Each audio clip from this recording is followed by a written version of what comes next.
પહેલા તમે જો સુપ્રસિદ્ધ પ્રભુનું સ્વરૂપ એ વેણુધારી સ્વરૂપ છે. પ્રભુ જયારે વેણુને ધારણ કરે અને વેણુધારી બને ત્યારે ભક્તો પર કૃપા કરે. એટલે જોવા જાઓ ત્યારે વેણુધારી ઠાકોરજી ત્યારે પ્રેમનું દાન કરે છે. ચક્ર ધરે ત્યારે ભક્તને અભયનું દાન કરે છે. અને ગિરિરાજ ધરે ત્યારે ભક્તને આશ્રયનું દાન કરે છે. આ ત્રણ ભક્તો માટે પદ ધર્યો જનતાપ નિવારણ, એમ બે પદોમાં પણ ચક્ર ધર્યો કે ભક્ત રક્ષા કે કારણ. એ પદોમાં પણ આપણે જોઈએ તો શંખ ચક્ર ગદા પદ ચતુર્ભુજ રૂપે તો પ્રભુ ચારે ધારણ કરે છે. પણ લીલા રૂપે તમે જોવા જાઓ તો આ ત્રણ બહુ જ મહત્વના વેણુધારી, ચક્રધારી, સુદર્શનધારી અને ત્રીજા ગિરિરાજ.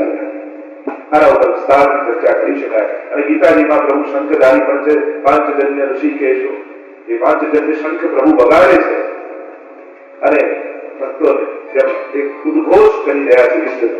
પણ આ ત્રણ ઉપર જો આપણે ચર્ચા કરીને ગિરિરાજધારી પ્રભુની ચર્ચા કરીએ તો પ્રભુ સૌથી પહેલા વેણુ ધરે અને વેણુનો નાદ કરે.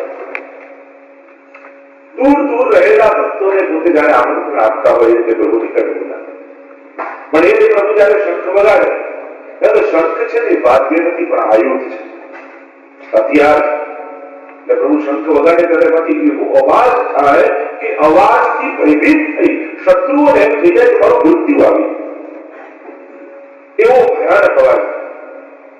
એટલે મહાભારતના કૃષ્ણ અને ભાગવતના કૃષ્ણ બંનેની ઘણી વાર સમાનતા આપણે વિચારવા જઈએ તો એમાં પ્રધાન સમાનતા તફાવત સરખામણી આદિ કરીએ તો એકમાં શંખરાજ કરે છે, એકમાં વેણુનાદ કરે છે, એકમાં ઘોડાઓની આસપાસ ભગવાન છે, એકમાં ગાયોની આસપાસ છે, એકમાં રણભૂમિમાં ભગવાન છે, એકમાં રાજભૂમિમાં ભગવાન છે, એકમાં યુદ્ધ છે, ધર્મક્ષેત્રે કુરુક્ષેત્રે સમવેતતા યુદ્ધ સભા યુદ્ધની ઈચ્છા, અને એકમાં મોક્ષો છે, મુક્તિની ઈચ્છાવાળા લોકો છે. અનેક પ્રકારની આપણે ચર્ચા કરી શકાય. તો એ સમાનતા કરવા જાઓ રણભૂમિમાં રહેલા ભગવાન અને રાજભૂમિમાં રહેલા ભગવાન.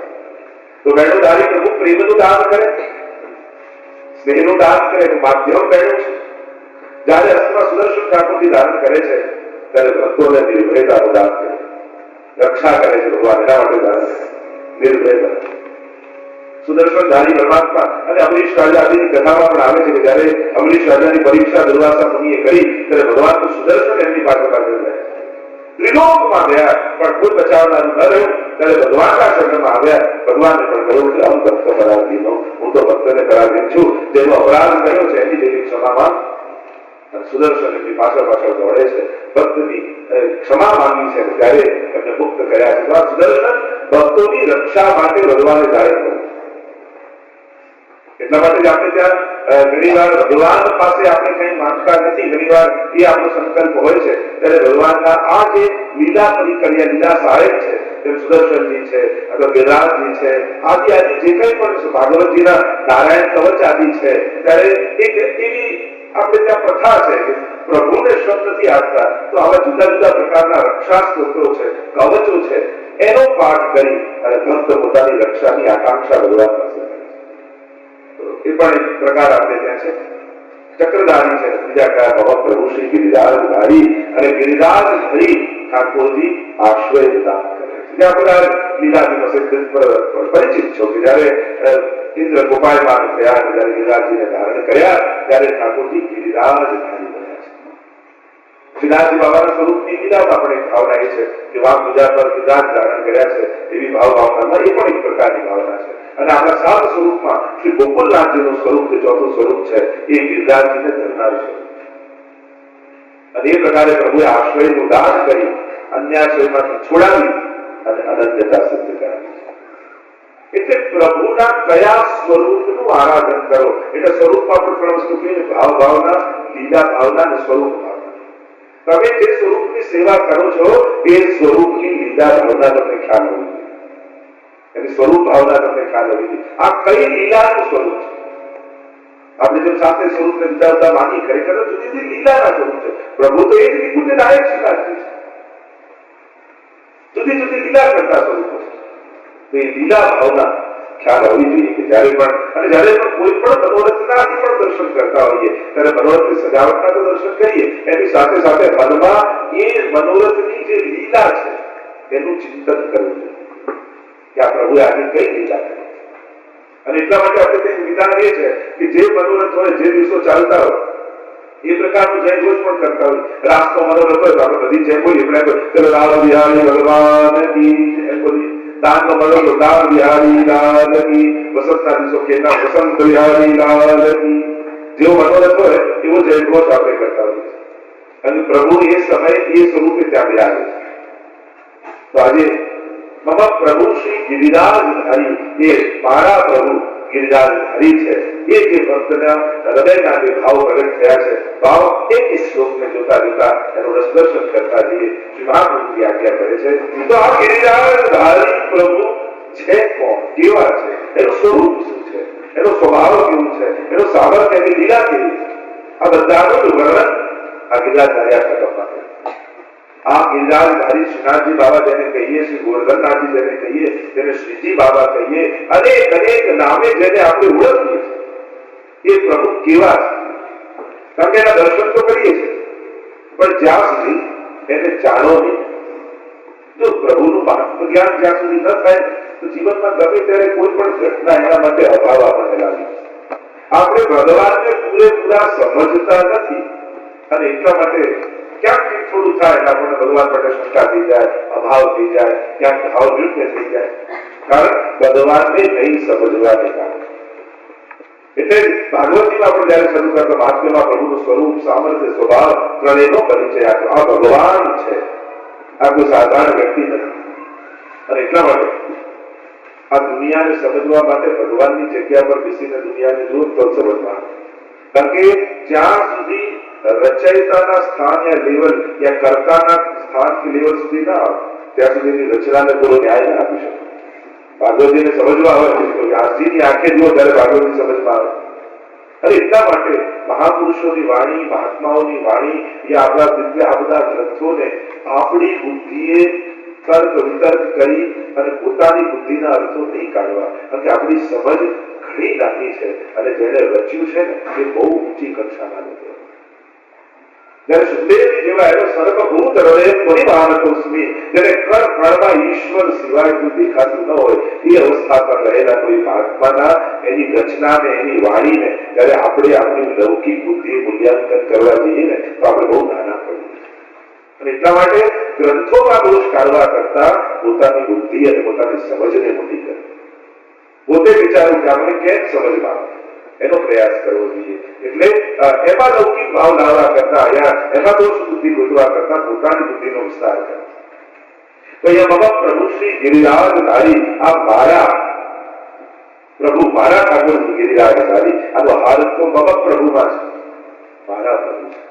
શ્રીવારની વિશેષતા એ છે કે જયારે આખી દુનિયાનો પરમાત્મા આપણો લાગવા માંડે ત્યારે માનવું કે પુષ્ટિ ભક્તિઓ કરી થઈ આ મારા ઠાકોર. તો કહેતા ને ભક્તના ઘરે ભગવાન આવ્યા અને એક વસ્તુ પૂછવા લાગ્યા, ગાડી કોણ હતી? પ્રભુ આપની અંદર ગયા, ટીવી કોણ હતું? આપનું. આ સોફા કોણ આવ્યો? કે આપના. એક વસ્તુ ભગવાન ઘરમાં બતાવ્યું કે આપનું આપનું આપનું. એટલામાં સેવાનો રૂમ આવ્યો, ઠાકોરજી વિરાજેલા હતા. ત્યારે પ્રભુએ પૂછ્યું આ ભગવાન કોણ નાખ્યું? કે બસ એ મારે છે, બાકી બધું ભલે આપનું આપેલું છે એ આપનું છે, પણ ભગવાન મારા છે. અને ભગવાન જેના થઈ જાય તો આ બધું જ કોનું છે? ભગવાનનું છે. સહજમાં બધું થયું. અને એટલા માટે આ બુદ્ધિ મમ પ્રભુ શ્રી ગિરિરાજધારી, મારા પ્રભુ ઠાકોરજી મારા છે, આવો મમત્વનો ભાવ ભગવાનમાં ન આવે ત્યાં સુધી ભક્તિ ફલિત થઈ નથી. અને એટલા માટે ભક્તની અંદર ભગવાન માટે મારા ઠાકોરજી છે એવો ભાવ હોય. ઘણી વાર કોઈના દરબાર જઈએ, બાળકોને પૂછે કે ઠાકોરજી કોણ? ત્યાં તો બાના છે. કમથી કમ ઘરના દરેક લોકોને ઘરે બિરાજતા પ્રભુ પોતાના લાગવા.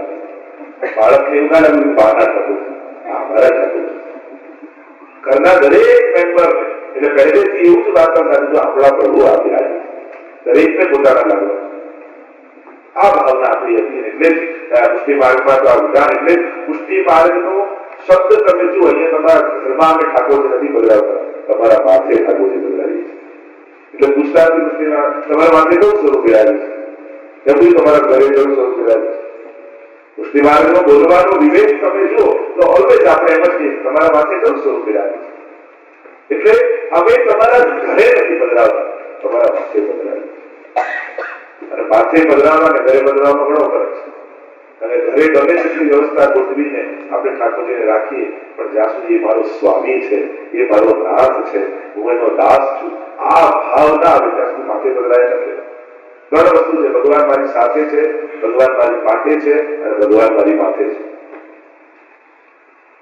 મોટા ભાગના લોકો એમ માને ભગવાન મારી માટે જ છે, એટલે જયારે આવે ત્યારે બે ચાર કામ બતાવી મારા માટે જ છે ને ભગવાન. અને એટલા માટે ઘણા લોકો માંગવાનું ના હોય તો ભગવાન પાસે કરવાનું શું? જો પ્રભુ પાસે જઈને પોતાનો ભાવ અભિવ્યક્ત કરતા આપણને આવડે છે. ઘણા દિવસે તો રુદ્રાદ ચતુશ્લોકીની વાત કરતો ચતુશ્લોક મને તો એ યાદ કરીએ ને ઠાકોરજી આગળ બોલીએ કે પ્રભુ આગળ શું મંગાય. અદભુત વાત રુદ્રાસને કરી કે પ્રભુ આગળ શું માંગવું વખતે આપણે બધું શીખવાડે. ઠાકોરજી આગળ તમે ચલો તમને બધા પ્રશ્ન કરો, ઠાકોરજી આગળ તમે ઉભા હો શું બોલતા હો, શું આપો અહીંયા દર્શન કરો કે હવેલી ક્યાંક જગ્યા જાઓ દર્શન કરો, ઠાકોરજી આગળ ઉભા હોઈએ આપણે શું બોલવું જોઈએ, શું કરવું જોઈએ? એમ તો આપણે દર્શન કરીએ બધું જ કરીએ, પણ અંદર કંઈક તો થતું હશે. ચલો એ વાતે છોડીએ. એમ કે તમને એમ કહું કે તમારા ઠાકોરજી તમે આંખ બંધ કરીને યાદ કરો તો તમે આંખ બંધ કરો તો તમને તમારા માથે બિરાજતા ઠાકોરજીનો ચહેરો યાદ છે. આમ આંખ બંધ કરો તમને તમારા ઠાકોરનો ચહેરો યાદ આવે કરે તો તમે ઠાકોરજી યાદ કરો. તમે આંખ બંધ કરીને કોને કહો તો ઘણા કામ બોલતા અમને યાદ કરું ના બોલા અમને યાદ કરું પણ યાદ કરવું જ નહીં. તમારા માથે જે ઠાકોરજી ઘરે બિરાજે છે એમનું મુખારવિંદ તમને યાદ છે. સ્વરૂપાસક્તિ ન થાય ત્યાં સુધી ભક્તિ માર્ગમાં આગળ વધે. સ્વરૂપ નિષ્ઠા એ બહુ મહત્વ છે. મર્યાદા ભક્તિ અને પુષ્ટિ ભક્તિમાં ફરક એટલો છે. મર્યાદા ભક્તિમાં મહાત્મ્યની ભક્તિ છે, ગુણની ભક્તિ છે, અને પુષ્ટિ ભક્તિમાં સ્વરૂપની ભક્તિ છે. અને ત્યાં સામર્થ્ય ગુણ આ બધું દેખાય ત્યાં સુધી ભાવ લે, પણ જયારે ગુણ નહીં દેખાય, સામર્થ્ય નહીં દેખાય, કૃપા નહીં દેખાય તો અભાવે આવે છે. તો પુષ્ટિ ભક્તિમાં તો ગોપીઓ કહે કે પ્રભુ આપ અમને છોડો, અમને સ્વીકાર, પણ અમે તો આપને પ્રેમ કરીએ છીએ. એ પ્રેમમાં તલભાર પણ ઓછો ઉણપ આવવા નહીં દઈએ, કારણ કે અમે આપને ચાહીએ છીએ, આપનાથી કઈ નથી ચાહતા. આવી જયારે સ્વરૂપ નિષ્ઠા પ્રભુમાં આવે ત્યારે પુષ્ટિ ભક્તિની શરૂઆત થઈ. તો ભગવાન મારી માટે છે, બીજો એક વિચારધારા ભગવાન મારી સાથે છે. અર્જુનની સાથે ભગવાન હતા તો અર્જુન બધેથી બહાર થઈ, પણ પુષ્ટિ માર્ગી ભક્ત ભગવાન મારી માથે છે. વસુદેવજીના માથે આવ્યા તો બધી રેડીઓ ખુલી ગઈ, બધેથી રસ્તા મળી ગયા, છે કારાગૃહમાંથી છે ગોકુળ પહોંચી ગયા. એમ તમારા માથે ઠાકોરજી બિરાજશે તો આ સંસારની જેલમાંથી તમને છે ગોકુળ સુધી લઈ જશે, કે જ્યાં સદાય નંદ મહોત્સવ થઈ રહ્યા છે, જે સદાય રાસ થઈ રહ્યો છે. આ બંધનમાંથી આનંદ સુધીની યાત્રા જો પ્રભુને માથે રાખ્યા હોય. એટલે કે માથે રાખવા એટલે એના ભરોસે જીવવું, એના આધારે જીવવું, એના આશ્રય જીવવું. ફરી તમે કઈ પ્રશ્ન કરો કે જયારે જીવનમાં આવો સમય આવશે કે જયારે કોઈ સાથ આપનારો નહીં દેખાય, ત્યારે ક્યાં જઈને પગ પકડશો, કોના પગ પકડશો? કોઈ એક મંત્ર, કોઈ એક માળા, કોઈ એક સ્વરૂપ, કારણ કે આશ્રય બહુ જ મહત્વનો છે. મમ પ્રભુ શ્રી ગિરિરાજધારી, મારા પ્રભુ કોણ? આ ગિરનાર કરવા વાળા પ્રભુના ચરણને પકડ્યા. વ્રજવાસીઓને પણ એમ થયું જ્યારે કોઈ સહારો ન દેખાયો, ઇન્દ્રનું પૂજન બંધ થયું, કોપાયમાન થયા, વર્ષા ચારે ઓર વરસવા લાગી, અને જ્યારે કોઈ સમર્થ ન દેખાયું ત્યારે પ્રભુના શરીર એમ આપણે કોના શરીરે આવી વાર્તા આવતી કે પ્રસંગ આવતો કે એકવાર એક ગાય અને ગોવાળીઓ ચરાવવા માટે વનમાં લઈ ગયો અને ટોળું ગાયનું ચરાવે છે, પણ એ ગાય છૂટી પડી. જંગલમાં છૂટી પડી. એક સિંહે જોઈ કે આ ગાય એકલી છે, મોકો છે, એની પાસે પાછળ સિંહ દોડે. ગાય આગળ આગળ, સિંહ પાછળ પાછળ, ગાય આગળ આગળ, સિંહ પાછળ પાછળ. ગાય ગવાઈ કમળા મને મારી નાખશે. દોડતી દોડતી દોડતી, બીજું તો કઈ એક ખાબોચિયા જેવું તળાવ જેવું હતું, એ પણ કાદવથી ભરેલું, ગભરાઈને કૂદી ગઈ. અને સિંહ લાલચમાં એને ખાવા માટે સિંહ પણ કૂદી. બંને કૂદી ગયા કાદવમાં. હવે બંને ડૂબવા લાગ્યા. સિંહે ડૂબવા લાગ્યું, કોશિશ કરે પહોંચવાની, ગાય સુધી પહોંચી નથી શકતો, પણ અંદર કૂપાતો જાય, અને અહીંયા ગાય પણ કૂપાઈ રહી છે. પણ ગાય નિશ્ચિત છે, સિંહના મુખમાં ભય છે. અને ત્યારે ગાયે કહ્યું, સિંહ તું જંગલનો રાજા છે, છતાંય તારા ચહેરા પર ડર કેમ છે? અને હું અબળા ગાય છું, છતાંય તેરી ભય કેમ છે? મને ભય ને તને કેમ કરવાનો ડર છે? એટલે કે બીક તો લાગે, બનવાના છે. ગાય કે જો તું સર્વ સમર્થ છે, તારા જેવું સામર્થ્ય મારામાં નથી, હું અસમર્થ છું. પણ તમે હમણાં એવું ખરું કે કોઈ આવીને તને બહાર કાઢશે, એવી કોઈના પર તમે આશા કરી? કોઈનો સહારો તમે ખરો? કોઈનો આશ્રય તમે ખરો? હવે કે હું જન્મનો રાજા, મને હું કોના સહારે હું? લોકો મારો આશ્રય. ગાયે કહ્યું તું ભયભીત એટલા માટે છું કે તારો કોઈ સહારો નહીં, પણ હું નિશ્ચિત એટલા માટે છું કે હું કોઈ ગોવાળિયા નીકાળે છું. તમે બીક છે કે ડૂબી ગઈ, મને કોઈ બચાવવા નહીં આવે. મને ભરોસો છે થોડી વાર સુધી મારો માલિક મને જોશે નહીં ને તો હમણાં મને ગોતવા નીકળશે, અને હું ડૂબું એ પહેલા અહીંયા આવી જશે અને મને ખેંચીને બહાર કાઢી દેશે. તને બચાવનારું કોઈ નથી, તારો સામર્થ્ય જ તારા મતલબનું કારણ છે, અને મારી અસમર્થતા મારી રક્ષાનું કારણ છે. અને એટલા માટે આ ટોળામાં પેલા ગોવાળે ગાયને જોઈ નહીં નીકળ્યો દોરડું લઈને ગોતવા માટે, અને કાદવમાં પડેલી જોઈ ગાયને નાખે દોરડું ગાયના ગળામાં ભરીને ખેંચીને બહાર નીકળી લઈ ગયો, અને સિંહ ત્યાં ડૂબી ગયો. એમ તમને પ્રશ્ન કરું છું, કોઈ ગોવાળીઓ તમારા માટે ખરો કે જેના ભરોસે તમે પણ નિશ્ચિત થઈને બેઠા હો કે જ્યારે પણ સંકટના કાદવમાં ગરકાવ થાય છું ત્યારે મારો માલિક કૃષ્ણ કનૈયો ક્યારેક આવીને મને કાઢી જશે? જેને આશ્રય છે એને નિશ્ચિતતા છે, જે બહુ સમર્થ બનવા જાય ભય એના ચહેરા પર. તમને આશ્ચર્ય વાતનું થાય, નાનકડું જન્મેલું બાળક, સાવ મહિનાભરનું, જેને બોલતા નથી આવડતું, જેને પૂરું સંભળાતું નથી, જે કહી શકતું નથી, જે બરાબર જોઈ શકતું નથી, જે ચાલી શકતું નથી, પોતાના મનની વાત કહી શકતું નથી, આવું અસમર્થ બાળક નિશ્ચિત દેખાય. અને જે બધું જ સમજી શકે, બધું જ બોલી શકે, ઘણું ભણી લીધો હોય, બધું જ જાણતો હોય, વધારે સારી વાણીમાં પોતાની ભાવનાને અભિવ્યક્ત કરી શકતો હોય, એવો માણસ ચિંતિત દેખાય છે. વિચાર તો કરો, ઉલટા સામર્થ્ય આવે તો ચિંતા કરવી જોઈએ કે હવે તો બધું કહી શકીએ છીએ, હવે બધું કરી શકીએ. પેલો અસમર્થ નિશ્ચિત છે અને સમર્થ વ્યક્તિ ચિંતિત છે. એટલો માણસ મોટો થતો જાય. માણસની તકલીફો જે ઘેરી છે, નાની હોય ત્યારે ખાતી હોય, મોટી થાય મીઠી થાય. માણસમાં સાવ ઊંધું છે. નાનો હોય ત્યારે એવો મીઠો હોય અને પછી એ ખટાશ પધરાતી જાય. ઘણી બહુ ખાટી કરી તો દૂધથી સુગંધ નીકળવા પડે, બહુ ખાટી અસમર્થ નિશ્ચિત, સામર્થ્યવાન ચિંતિત. કારણ શું? કારણ બાળકનો આશ્રય છે માનો, એ માના ખોળામાં છે. અને કે કાંઈ જ કરવા, કહેવા, બોલવા, સાંભળવા બધામાં અસમર્થ હોવા છતાં પ્રસન્નતા છે, કારણ કે માના ખોળામાં છે. એમ જ તમે ભગવાનના ખોળામાં બેઠા છો. સમર્થ બનવામાં આ સંસારમાં કોઈ સાર નથી. પ્રભુ આગળ ક્યારે પોતાનું સામર્થ્ય કહેવું કે નહીં, પ્રભુને બતાવવું કે નહીં, ત્યાં તો અસમર્થ બની કે પ્રભુ આપની કૃપા થકી બધું ચાલી શકે. ત્યાં તો પોતાની અસમર્થતા, એટલે હું તો હંમેશા કહું, પ્રભુ આગળ પોતાનું કરેલું ભજન, પોતાના પાઠ, પોતાના દાન એ પણ ઠાકોરજીને ગણાવવાની. ગણાય કે આટલી આટલી તમારી સેવા કરી તો ઠાકોરજી આમ કર્યું, પ્રભુ કે બેતન કર્યું તું કર, તે નક્કી કર્યું. પ્રભુ આગળ ક્યારે પણ પોતાની સેવા ગણાવવી નહીં, કારણ કે આપણી સેવા પ્રભુ પર કરેલો આપણો ઉપકાર નથી, ભગવાનનો આપણા પર ઉપકાર છે કે એને આપણને અવસર આપ્યો છે. એ આપણને તક આપે છે, એનો ઉપકાર છે, આપણો એના પર નથી. અને એટલા માટે અસમર્થતા એટલે કે પ્રભુના આશ્રયમાં, પ્રભુના સાનિધ્યમાં રહેવું. શરણાગતિ એટલે કૃષ્ણ માર્ગના સૌથી પહેલા પ્રવેશતાની સાથે આપણે અષ્ટાક્ષર બ્રહ્મસ્વર મંત્ર આપવામાં આવે કે હું પ્રભુની શરણમાં છું. અને આવો જયારે અસમર્થ થાય છે ત્યારે પ્રભુનું સામર્થ્ય એને મળી જતું હોય. જો નાના બાળકને ખોળામાં હોય, માને જે સુવિધા હોય બધી એને મળે. ક્યાંક ગયા હોય તો ટિકિટે ના લેવી, ઇન્ફન્ટ બાળક હોય તો ખોળામાં હોય, બધા એમ ભગવાનના સમર્થ બાળક બનવા જશો ને તો બધું માથે આવીને બેસી જશે. એના કરતા અસમર્થ બની એના ચરણોમાં ચડી જશો તો બધું સુગમ થઈ જશે.